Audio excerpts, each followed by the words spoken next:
Bismillahirrahmanirrahim. Assalamualaikum warahmatullahi wabarakatuh.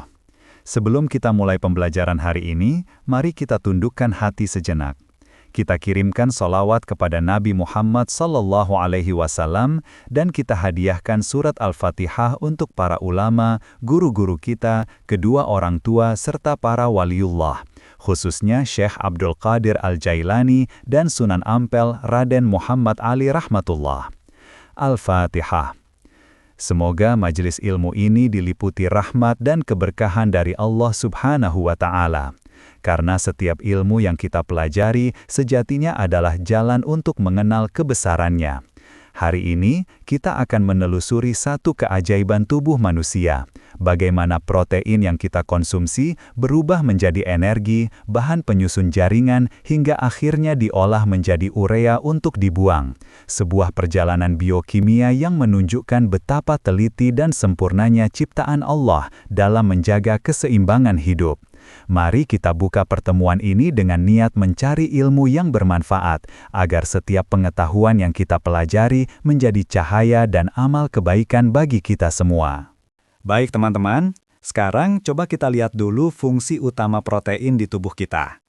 Kalau saya tanya, apa yang paling kalian ingat saat mendengar kata protein? Otot, Pak, biar kuat. Betul, biasanya yang terbayang memang otot ya, dan memang benar. Protein punya peran ganda.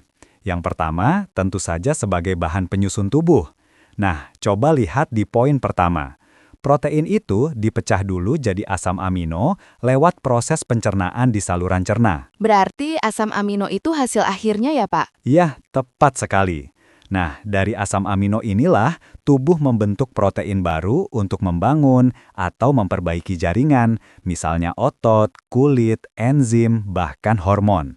Jadi, setiap kali kalian terluka, rambut tumbuh, atau otot berkembang setelah olahraga, itu semua hasil kerja asam amino. Wah, berarti penting banget ya asam amino itu? Sangat penting. Tapi, menariknya, fungsi protein nggak berhenti di situ. Coba perhatikan poin terakhir di slide. Asam amino juga bisa jadi sumber energi. Biasanya, ini terjadi kalau asupan karbo dan lemak kita rendah. Misalnya saat sedang puasa panjang, diet ketat, atau dalam kondisi kelaparan. Oh, jadi kalau tubuh kekurangan karbo, protein dikorbankan buat energi, gitu Pak? Nah, iya. Tubuh itu pintar banget menjaga keseimbangan.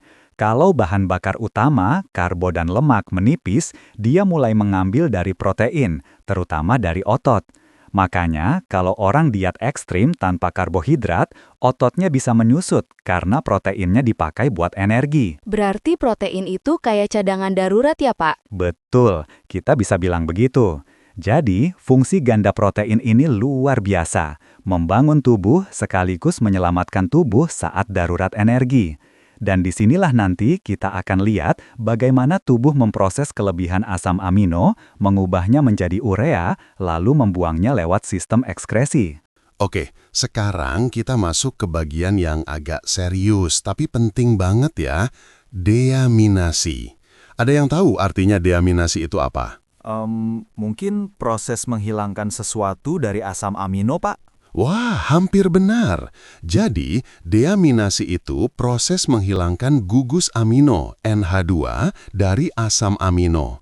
Tujuannya, supaya asam amino bisa dipakai untuk keperluan lain, misalnya menghasilkan energi, atau diubah jadi glukosa. Berarti ini kayak proses pemisahan gitu ya, Pak? Ya, betul banget.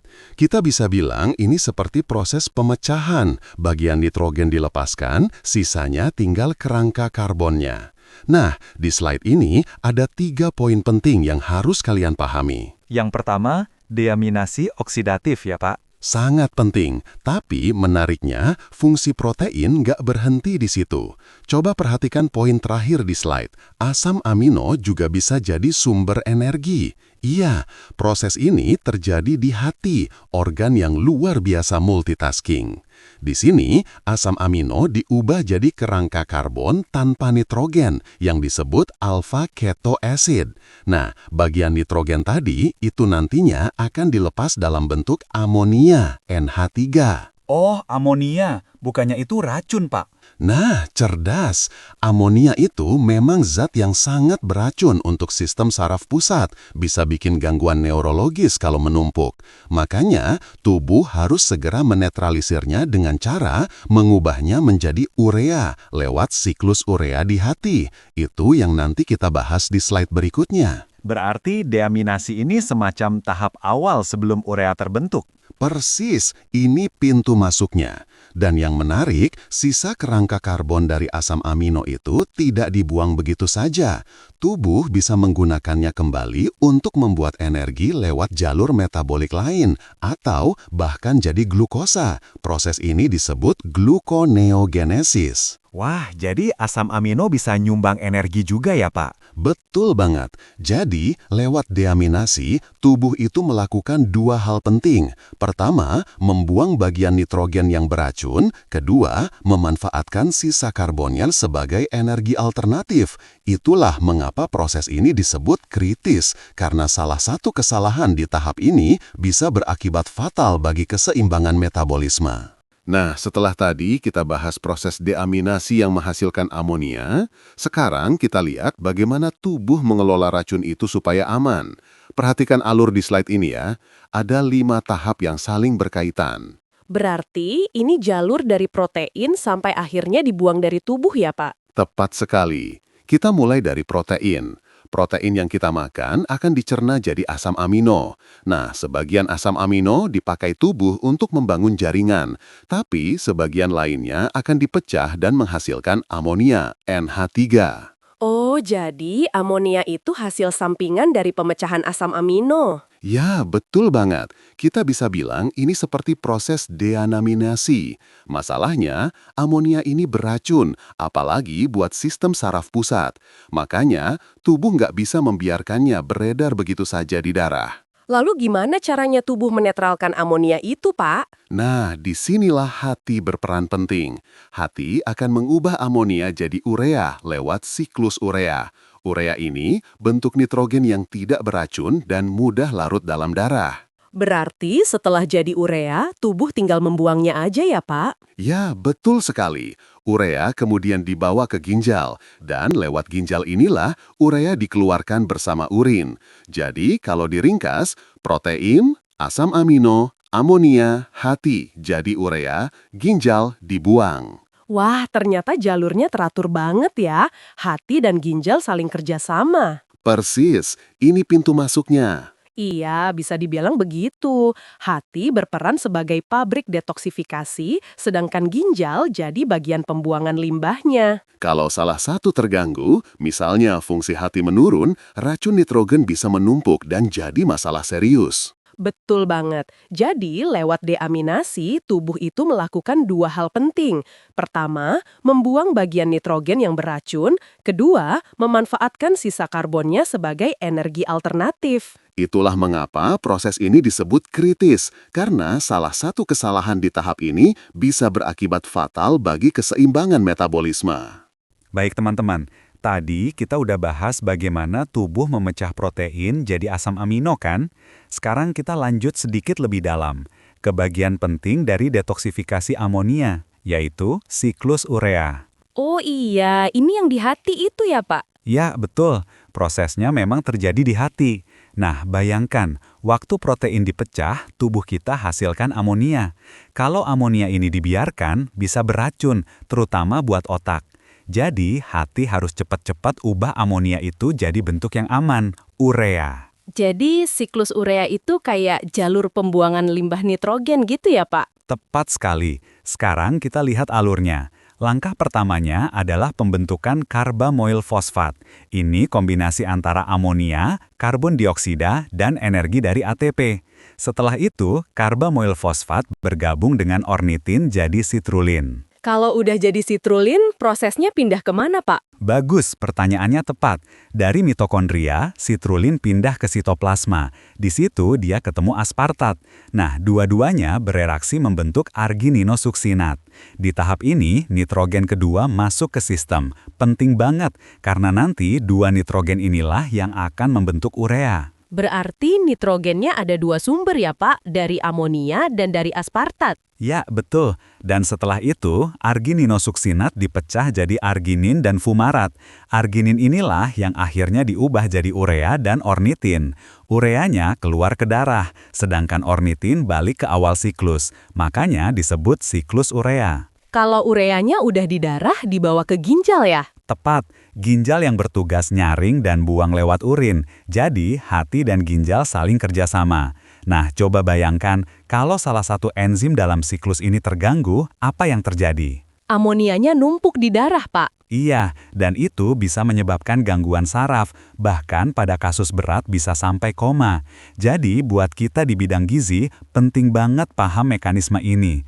Misalnya, saat menangani pasien dengan gangguan hati, kita harus hati-hati memberi asupan protein. Berarti kalau kita lihat kadar urea tinggi di pemeriksaan lab, belum tentu karena makan protein banyak ya, Pak? Betul, bisa karena fungsi ginjal terganggu, jadi urea nggak bisa dibuang. Tapi kalau kadar amonia yang tinggi, itu lebih menunjukkan masalah di hati. Jadi dari hasil lab kita bisa lihat di mana letak gangguannya. Jadi siklus urea ini bukan cuma hafalan reaksi biokimia, tapi kuncinya ada di pemahaman. Gimana tubuh menjaga keseimbangan nitrogen supaya tetap aman. Kalau proses ini macet, efeknya bisa sistemik. Sekarang, setelah kita bahas bagaimana hati mengubah amonia jadi urea, pertanyaannya, urea itu kemana selanjutnya? Ke ginjal, Pak? Tepat. Nah, di ginjal, urea akan diekskresikan, dikeluarkan dari tubuh. Di sini ada 3 hal penting yang terjadi. Pertama, ginjal menyaring darah di bagian yang namanya glomerulus. Urea yang ada di darah akan difiltrasi di sini. Ini langkah awal proses pembuangan limbah. Jadi semua urea langsung disaring, Pak? Sebagian besar iya, tapi tubuh tetap bisa menyesuaikan. Kalau kita kekurangan cairan misalnya, ginjal akan menahan air lebih banyak dan konsentrasi urea di urin bisa naik. Setelah disaring, urea dialirkan ke tubulus ginjal dan akhirnya dikeluarkan lewat urin. Ini cara tubuh membuang kelebihan nitrogen dengan aman dan terkontrol. Makanya kalau seseorang dehidrasi, urin jadi lebih pekat ya, Pak? Betul banget, karena airnya ditahan, tapi ureanya tetap harus keluar, jadi konsentrasinya meningkat. Kalau proses ekskresi ini terganggu, misalnya karena gagal ginjal, urea bisa menumpuk di darah. Nah, ini berbahaya karena bisa merusak jaringan dan menimbulkan gejala toksisitas. Itu sebabnya kadar ureanya dicek lewat tes darah ya, Pak? Tepat sekali. Pemeriksaan BUN atau blood urea nitrogen itu untuk melihat apakah ginjal bekerja dengan baik dalam membuang limbah nitrogen. Di intinya, hati dan ginjal bekerja berurutan. Hati mengubah racun jadi bentuk aman, ginjal yang membuangnya. Keduanya sama-sama penting untuk menjaga keseimbangan nitrogen dan mencegah racun menumpuk di tubuh. Oke, kita lanjut ya. Sekarang kita bahas hubungan antara metabolisme protein dengan sumber energi. Kalian masih ingat kan, di awal saya bilang kalau protein itu sebenarnya bukan sumber energi utama. Kalau kalian pernah merasa lemas saat belum makan tapi tetap aktif, nah kemungkinan tubuh kalian mulai ngambil sedikit energi dari protein otot. Iya, Pak. Utamanya kan karbohidrat dan lemak. Betul banget. Nah, tapi gimana kalau dua-duanya, karbohidrat dan lemak lagi habis atau terbatas? Misalnya pas puasa panjang atau diet ekstrim, apa yang terjadi? Tubuh pakai protein, Pak. Ya, tepat. Jadi, tubuh mulai memanfaatkan protein sebagai sumber energi darurat. Itu yang ada di kotak pertama, kekurangan gizi makro lain. Kalau karbohidrat dan lemak nggak tersedia, protein dipakai buat energi. Tapi, masalahnya, kalau ini berlangsung lama, bisa bahaya. Karena protein itu sebenarnya bahan bangunan tubuh. Jadi, kalau dipakai buat energi terus, ya akhirnya otot bisa terkuras. Nah, lanjut ke yang kedua, kerangka karbon masuk ke siklus Krebs. Setelah protein dipecah jadi asam amino, bagian nitrogennya dibuang lewat proses deaminasi. Sisanya, kerangka karbonnya masuk ke siklus Krebs buat menghasilkan ATP. ATP itu energi kan, Pak? Betul, energi sel. Tapi proses ini lumayan mahal ya, nggak seefisien karbohidrat. Jadi ini kayak opsi cadangan. Tubuh lebih senang pakai karbo dulu, baru lemak, terakhir protein. Jadi kalau protein sampai dipakai, artinya tubuh sudah benar-benar kekurangan sumber energi lain. Sekarang lihat yang terakhir, potensi katabolisme otot. Kalau energi yang dibutuhkan tinggi, tapi asupan makanan minim, tubuh mulai ambil protein dari otot. Lama-lama otot bisa menyusut. Pernah lihat orang yang berat badannya turun cepat tapi kelihatan lemah dan kurus, bukan berisi? Iya, Pak. Jadi itu karena ototnya ikut terurai. Tepat sekali, itu namanya katabolisme otot. Makanya, kalau kalian lagi diet, jangan sampai nggak makan protein sama sekali. Berat badan boleh turun, tapi otot harus tetap dijaga. Adi, kesimpulannya, protein bisa jadi sumber energi, tapi itu darurat. Kalau tubuh masih punya karbo atau lemak, sebaiknya protein dipakai buat membangun, bukan buat dibakar. Nah, nanti kita bahas gimana cara tubuh menjaga keseimbangan ini supaya nggak sampai kehilangan massa otot, oke? Siap, Pak. Oke, teman-teman, sekarang kita masuk ke bagian faktor pengatur dan kondisi khusus dalam metabolisme protein. Jadi, laju metabolisme protein dan ekskresi urea itu nggak selalu sama, sangat tergantung pada kondisi tubuh, baik internal maupun eksternal. Nah, di sini ada 3 kondisi utama yang sering mempengaruhi. Yang pertama, puasa.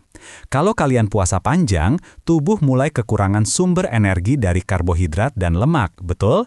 Akibatnya, tubuh mulai melakukan proses yang namanya deaminasi, yaitu membuang gugus amina dari asam amino untuk dipakai sebagai sumber energi baru melalui proses gluconeogenesis. Berarti protein ikut dipecah ya, Pak? Tepat sekali. Dan proses ini dipicu oleh hormon glukagon dan kortisol, 2 hormon yang meningkat saat kadar gula darah menurun. Jadi bisa dibilang tubuh sedang beralih ke mode bertahan hidup, cari energi dari manapun. Yang kedua, olahraga berat. Kalau kalian olahraga intens, misalnya lari jarak jauh atau latihan beban lama, tubuh akan meningkatkan pemanfaatan asam amino sebagai energi tambahan. Jadi, meskipun karbohidrat masih ada, tubuh tetap ambil sedikit dari protein untuk bantu suplai energi. Itu berarti otot kita juga ikut dipecah, Pak? Ya, dalam skala kecil benar. Tapi kalau asupan gizinya seimbang setelah olahraga, otot bisa pulih lagi, bahkan tumbuh lebih kuat. Proses ini juga diatur oleh hormon epinefrin atau adrenalin yang meningkat saat aktivitas fisik berat. Lalu yang terakhir, asupan protein tinggi. Kalau kalian makan banyak protein, misalnya dari susu, telur, atau suplemen, tubuh akan meningkatkan aktivitas siklus urea dan ekskresi urea. Ini karena tubuh harus membuang kelebihan nitrogen hasil dari pemecahan asam amino. Berarti nggak ada pengaruh hormon besar di situ ya, Pak? Betul, dalam kasus ini, tubuh cuma menyesuaikan diri terhadap jumlah substrat. Artinya, makin banyak protein masuk, makin banyak juga urea yang harus dibuang. Tapi secara hormonal, nggak ada perubahan besar seperti pada puasa atau olahraga berat.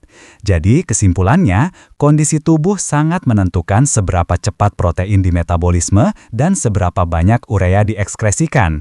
Puasa dan olahraga berat memicu respon hormon, sedangkan asupan protein tinggi lebih ke penyesuaian metabolik biasa. Nah, nanti setelah ini kita bahas bagaimana tubuh menyeimbangkan 3 kondisi ini supaya tetap efisien dan gak merugikan jaringan otot. Oke, sekarang kita bahas bagian yang cukup serius, dampak gangguan ekskresi urea.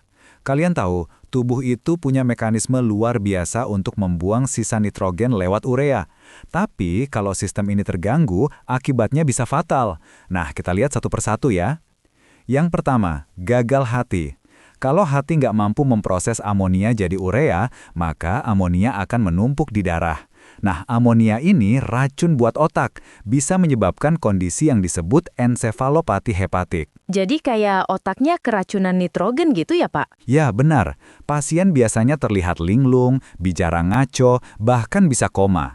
Karena itu, fungsi hati dalam siklus urea ini krusial banget. Berarti kalau orang dengan sirosis hati, risiko kayak gini tinggi ya? Betul, sirosis membuat sel-sel hati rusak permanen, jadi proses detoks amonia terganggu. Kalau uremia itu gejalanya kayak gimana, Pak? Biasanya pasien cepat lelah, mual, bau napasnya seperti amonia, bahkan bisa kejang.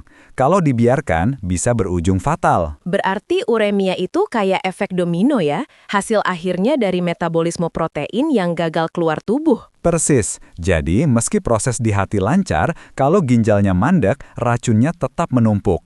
Yang terakhir, defisiensi enzim siklus urea. Wah, berarti itu bawaan dari lahir ya, Pak? Bisa disembuhkan nggak ya? Sayangnya belum bisa disembuhkan total, tapi bisa dikontrol dengan diet ketat dan pengaturan asupan protein. Ada juga terapi obat untuk bantu membuang nitrogen lewat jalur alternatif. Jadi di semua kasus ini intinya sama ya, Pak? Amonia harus dikontrol, karena kalau menumpuk bisa beracun buat tubuh. Tepat sekali, nggak peduli sumber gangguannya dari hati, ginjal, atau enzim, begitu amonia gagal dikeluarkan, efeknya berbahaya. Itu kenapa metabolisme protein nggak bisa dipandang sepele, karena produk akhirnya, nitrogen, harus benar-benar dikelola dengan baik oleh tubuh. Jadi teman-teman, ini bagian yang mengingatkan kita. Metabolisme itu bukan cuma soal menghasilkan energi, tapi juga soal bagaimana tubuh membuang sisa-sisanya dengan aman. Kalau pembuangannya macet, justru racunnya yang membunuh duluan. Baik teman-teman, kita sampai di kesimpulan. Dari seluruh proses metabolisme protein, mulai dari pemecahan asam amino, pembentukan amonia, sampai akhirnya jadi urea, semuanya bermuara pada satu hal, menjaga keseimbangan nitrogen tubuh. Ini ibarat sistem pertahanan kunci agar tubuh tetap sehat dan stabil. Berarti kalau keseimbangan nitrogen ini terganggu, dampaknya bisa langsung ke kesehatan ya, Pak? Betul, kalau nitrogen tidak diekskresikan dengan baik, tubuh bisa keracunan zat sisa. Itu sebabnya fungsi hati dan ginjal jadi sangat vital. Kalau gitu, apakah orang yang diet tinggi protein berisiko mengalami gangguan keseimbangan nitrogen, Pak? Apalagi kalau ginjalnya lemah? Pertanyaan bagus. Iya, betul sekali. Kalau konsumsi protein berlebihan, tapi kapasitas ginjalnya terbatas, maka ekskresi urea bisa terganggu. Itu sebabnya diet tinggi protein tidak selalu aman bagi semua orang, terutama pasien dengan gangguan ginjal. Jadi bisa dibilang, keseimbangan nitrogen itu semacam indikator seberapa baik tubuh kita mengatur antara asupan dan pembuangan ya, Pak? Ya, itu intinya. Nitrogen balance yang positif artinya tubuh sedang membangun jaringan, seperti pada anak-anak atau atlet. Tapi kalau negatif, berarti tubuh sedang mengalami kerusakan jaringan atau kurang asupan protein. Jadi konsep ini bukan cuma teori biokimia, tapi juga dasar penting dalam pengelolaan gizi klinis. Kalau begitu, apakah kita bisa pakai pemeriksaan laboratorium untuk tahu status keseimbangan nitrogen seseorang? Tentu bisa, salah satunya lewat pengukuran kadar urea atau nitrogen dalam urin dan darah.